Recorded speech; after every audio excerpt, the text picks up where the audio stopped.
Olá! Há 11 anos eu estava enfrentando, acho que uma das maiores dores desse mundo, que é a dor de se perder um filho ou uma filha. Eu perdi a minha primeira filha, Clara, no parto de maneira totalmente inesperada, e o dia que era para ser o mais feliz da minha vida se tornou, sem nenhuma dúvida, o pior. Eu tô gravando esse vídeo para compartilhar como foram os dias, as semanas que se seguiram logo após esse baque da vida, né? Claro que o luto é um processo muito único e individual, mas eu espero que a minha história possa confortar e acalentar outras famílias, outras mães, pais que estejam passando por algo parecido. Eu sou a Carol Paula, mãe de 3+1. Se você ainda não é inscrito, eu convido você a se inscrever, porque por aqui eu compartilho muitos vídeos sobre meus outros 3 filhos e também sobre minha anjinha Clara. Então, se inscreve, ativa o sininho para não ficar por fora de nada. Quando eu recebi a notícia de que minha filha não havia resistido ao parto, eu entrei em choque, eu paralisei. Eu não consegui nem questionar a médica, né? Veio a médica, a minha obstetra e a pediatra me dar a notícia e quando eu ouvi aquelas palavras, né, que são indizíveis, tipo, sua filha não sobreviveu, sua filha faleceu, eu entrei em choque. Eu não questionei, eu não gritei, eu não esperneei, eu fiquei em choque. Hoje, analisando o passado, eu entendo que eu estava em choque. E por eu estar em choque, eu não consegui me despedir da minha filha, sabe? Também não me foi perguntado se eu gostaria. Eu acho que sim, se eu posso tentar influenciar as pessoas de alguma forma, se você conhece alguém que esteja passando por isso, que está acontecendo, é importante, eu acho, importante a pessoa se despedir ou, pelo menos, ser questionada, ser perguntada se ela gostaria de se despedir, se ela gostaria de guardar alguma memória física, né, do seu filho, do seu anjinho, porque hoje eu sinto falta disso. De ter alguma coisa, assim, que represente a Clara fisicamente, sabe? Tanto é que 11 anos se passaram e eu não me desfiz de nenhum exame que eu fiz durante todo o pré-natal, porque é como se fosse uma prova física de que minha filha existiu, sabe? De que ela esteve aqui. E isso foi há 11 anos, eu acho que também o corpo médico de enfermagem não estava muito preparado para isso, né? Ou tratava o luto como uma coisa, aconteceu e vamos. E eu acho que hoje em dia as pessoas talvez sejam mais preparadas e consigam acolher melhor a mãe. Eu espero, tá, gente? Eu espero que seja assim. Perguntar se ela quer, se ela precisa de um tempo, se ela gostaria de tirar uma foto, de guardar um registro de um pezinho, de uma roupinha, enfim. Ser perguntado isso pra mãe. Eu acho que a minha ficha começou a cair, assim, eu comecei a entender tudo o que estava acontecendo quando eu saí da maternidade, no momento que eu estava saindo da maternidade, porque foi muito doído, gente, foi muito doído, eu não fazia ideia de que seria assim, né? Eu arrumei ali minha bolsa, minha mala, como eu disse, eu estava apenas reagindo às coisas que as pessoas me falavam, eu estava apenas assim, obedecendo o que as pessoas falavam para mim ao redor, eu estava muito paralisada com a notícia, em choque. Então, quando eu saí da maternidade, no momento que eu estava saindo, que eu desci o elevador e estava na porta da maternidade, aquilo me veio, sabe, uma dor muito forte, acho que foi um dos piores momentos. Por quê? Porque eu entrei na noite anterior com a expectativa, né, de conhecer finalmente a minha primeira filha, né? Então, tudo que tinha para ser um dia maravilhoso, espetacular, uma memória incrível, estava se desenrolando como um pesadelo, né? Então, sair da maternidade com o colo vazio e o ventre também, né, me assolou de uma forma, me pegou de uma forma que foi muito difícil sair. Eu não conseguia sair da maternidade. É difícil, se passaram 11 anos, mas é difícil não me emocionar, tá? Eu precisei ir numa capela que tinha na maternidade, me acalmar, pedir forças, rezar. Aliás, a fé foi uma coisa que me ajudou muito a enfrentar esse luto. E ali eu consegui me acalmar, eu e meu marido, e eu consegui sair da maternidade.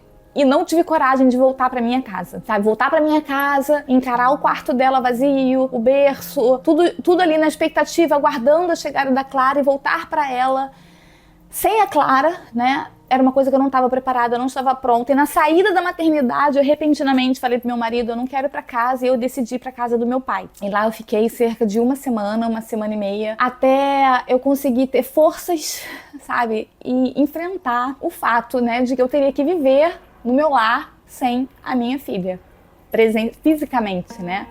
Eu acredito muito que no meu coração e espiritualmente nós estamos ligadas para todo sempre.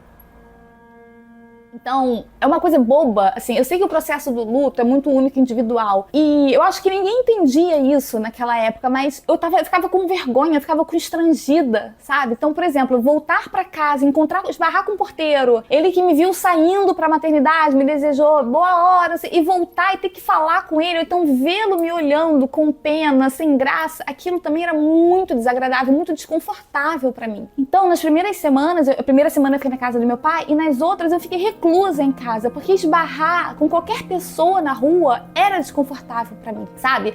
O lugar que eu tomava café toda semana e que as meninas acompanhavam a minha gestação, eu nunca mais entrei, gente. Eu nunca mais entrei nesse café. Porque a pior coisa que podia me acontecer era alguém perguntar: e a Clara, como é que foi o parto? Me conta, e já tá saindo? Então, eu sentia um misto de vergonha, sabe? De não ter conseguido fazer o que milenarmente todas as mulheres fazem, que é parir. É incrível isso, como a gente se cobra, como a gente se culpa, né? Me sentia culpada, sei lá o que, pelo que possa ter acontecido. Eu sentia também, eu não queria o olhar de pena das pessoas, então eu preferi ficar reclusa no meu apartamento e recebi muitas visitas. Aliás, as visitas, vou falar sobre. Nas primeiras semanas, na casa do meu pai, aqui em casa, muita gente queria me ver, queria me visitar, tinha algo pra dizer, queria me consolar. E a minha avó falava, minha avózinha, muito sábia, falava: não receba ninguém, fica quietinha. Mas eu achava que alguém poderia me salvar, né? Eu acho que eu tinha essa esperança, sabe? De que alguém iria me falar alguma coisa, me explicar o que estava acontecendo. No fundo, eu recebia as pessoas, eu acho que por isso. Só que não. Só que minha avó tinha razão, assim. As pessoas, acho que até na melhor das intenções, sabe? Com boas intenções, elas falavam muito, né? Pouco me consolavam, de fato, aquelas palavras. E a maioria me feria, me magoava, porque, de novo, eu tenho certeza que não foi intenção de ninguém. Mas todas aquelas frases meio que, né? Foi melhor assim, Deus sabe o que faz, já você tem outro, né? Meio que minimizavam o que eu sentia pela Clara, sabe? Meio que minimizavam o meu amor por ela, a passagem dela por aqui. E isso me feria muito, isso me magoava. Então, eu saí, quando a pessoa ia embora, normalmente eu tava pior do que quando ela chegava, sabe? Porque não tinha consolo, sabe? Não tinha consolo. A minha avó foi a primeira pessoa a me consolar. Lá na maternidade ainda, assim, sem ela saber. Ela chegou na maternidade, ela pegou na minha mão, olhou nos meus olhos, e a minha avó é uma pessoa muito dura, sabe?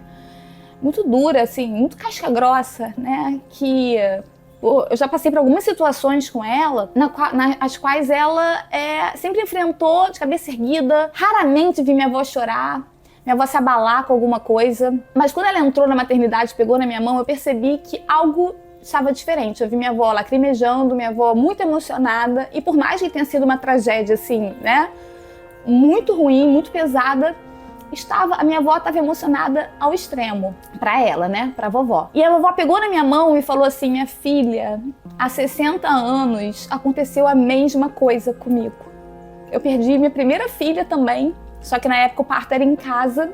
E logo após o parto, o médico me disse que ela não tinha sobrevivido. E eu vi aquelas palavras da vovó, sabe? Eu não sabia também ainda, mas foi ali que acendeu pela primeira vez uma pequena chama, assim, de esperança em mim. Porque se minha avó estava ali me contando aquilo, né? Se ela tinha sobrevivido aquilo, é porque deu tudo certo depois. É porque ela conseguiu superar aquilo. Tanto é que ela teve minha mãe e minha mãe me teve, né? Então, eu estava ali também graças por ter dado tudo certo. Então, eu não sabia, ali nós duas choramos muito, porque ela chorou por mim, chorou pela Clara. Eu acho que ela também colocou pra fora algo que ela nunca tinha contado pra ninguém. Se vocês fazerem uma ideia, a minha mãe não sabia disso. Só quem sabia disso eram as pessoas que conviviam com a vovó na época.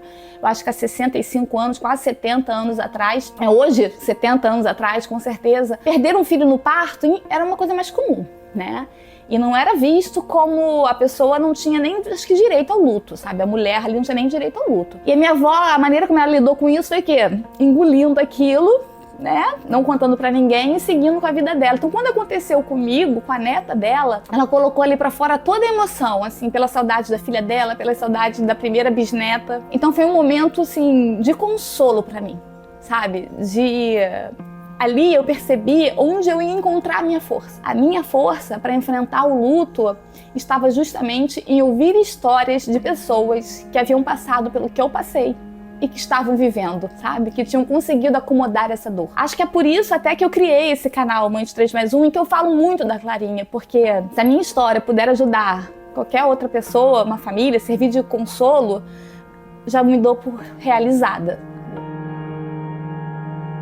À medida que o tempo passa, as pessoas vão perdendo a curiosidade e o interesse na sua história, o que é natural e que foi até bom. Eu confesso que eu senti até um certo alívio, pararam de chegar tantas mensagens de visitas, porque as pessoas vão tocar a sua vida, o mundo continua girando, né? O mundo não para, né? Apesar de você estar sofrendo, você está arrasada, você está despedaçada, o mundo não para, continua, né? O sol vai nascer, vai se pôr, independente do que você está sentindo. As pessoas voltam a ter as suas vidas, então você sai um pouco do foco, e isso, eu juro, eu me sentia melhor. Eu não gosto de ser o foco, sabe? Eu não sou esse tipo de pessoa, então foi bom pra mim, foi um alívio. Mas ao mesmo tempo, quando eu queria falar sobre a Clara, contar alguma coisa sobre a Clara, quando eu estava realmente conseguindo colocar minha cabeça, minhas ideias em ordem, eu percebia que as pessoas já ficavam incomodadas, ou já não tinham muita paciência, ou já meio que encerravam ali a conversa. Não, tudo bem, você daqui a pouco se engravida de novo, e aí, como é que, sabe? Já mudava de assunto, e isso também me incomodava,